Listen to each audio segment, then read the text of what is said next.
थांबा. तुम्ही हो, मला तुमच्याशी बोलायचंय. नेहमी बोलता तसं. बोला.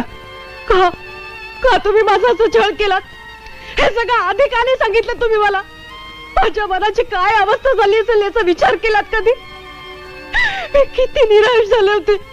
काय मिळालं तुम्हाला हे सगळं करून? तुम्ही आधी का नाही सांगितलं मला?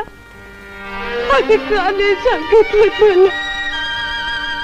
आधी का नाही सांगितलं तू? तुम्ही तरी मला आधी कुठे सांगितलं होतं मॅडम?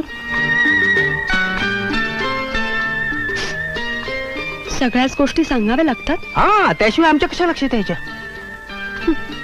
नाहीतरी कुठली गोष्ट तुमच्या वेळेवर लक्षात आले म्हणा. पण तुमचं प्रेम मात्र एकदम दमदार होता. म्हणजे तोंडानं दम द्यायचा.